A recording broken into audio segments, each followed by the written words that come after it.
We're talking with Scott Kellen from SixCentSports.com and Dave Golikoff, senior sports columnist for AskMen.com, previewing Week 16 in the NFL here on the SBR TV NFL Experts Roundtable. All right, now let's just get to the Monday night game, Atlanta at New Orleans. Now, Atlanta's off of two big wins off of two bad teams. They're stepping up considerably in class here, facing New Orleans. But the first time these teams met this year, it was a pretty close game. Atlanta is starting to get a little bit healthier on defense, including John Abraham. The Saints, though, they're rolling. I'm not sure if you'd want to bet against them. I'm not quite sure what their motivation here would be in this game. Scott Kellen, how do you see these lines?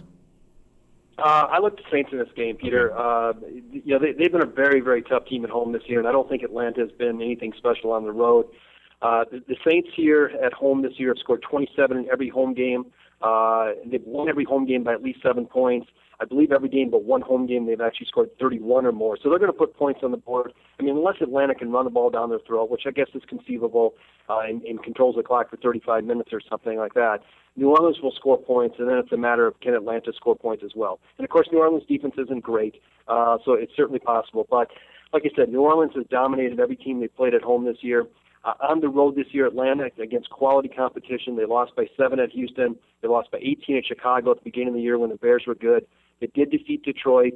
They lost at home by 11 to Green Bay, and then, of course, lost at home by 3 to New Orleans. So they haven't fared real well against the better competition. And the last 3 years since Mike Smith got there, they've gone to New Orleans and lost by 4, by 8, won by 3 last year. This series now, since Mike Smith got there, these teams have totaled at least 51 points in all 3 games played in New Orleans. I make the number a little bit lower than what the total is. I think I made the number 50, so don't know if I can really play over, especially if Atlanta ends up controlling the clock a little bit. But it has been a high-scoring series. But bottom line here is I think the Saints are going to be good for at least 31 points. If Atlanta can't get to 24, I don't think they cover. I would lean towards the Saints. I think that if New Orleans wins by exactly 7, probably be pretty bad for the books. Dave Golikoff, what's your take on these lines?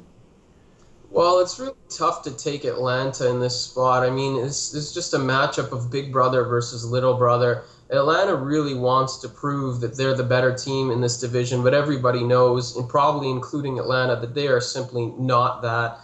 I think really at the end of the season, they're going to have to fire Mike Mularkey and open up that offense a little bit more and use those weapons to be more explosive. Right now, they're more of a conservative sort of poking and plotting type of offense that takes a few shots downfield, and if it works, then they tend to score points. If it doesn't work, then we start asking questions about whether Matt Ryan can bring you a Super Bowl, whether Michael Turner is the type of back that can take you to the promised land, whether Julio Jones is that secondary guy next to Roddy White, and what Tony Gonzalez has left in the tank. I think the Falcons are better than what they are, but the offense right now is a problem because of Mike Mularkey and his conservative styles. But maybe that's a conversation for another day. In this spot, the Saints, they're playing for that second seed, but I think more important than that, they're playing for momentum. You look at the other teams like Green Bay. Green Bay stumbled last week. They nearly stumbled against the Giants. They're fading. They've got more injuries piling up. They're fading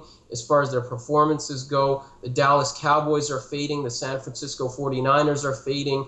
The Atlanta Falcons and Detroit Lions are, they're not considered the favorites in the NFC. The Falcons, they're 9-5. They're probably in the playoffs. They can't really move up or down. I think there's more value for the Saints. They've played great, as Scott has said, at home all season long. And I think this is another statement game for them to show that they can, be that dominant team in the NFC that everybody expects them to be.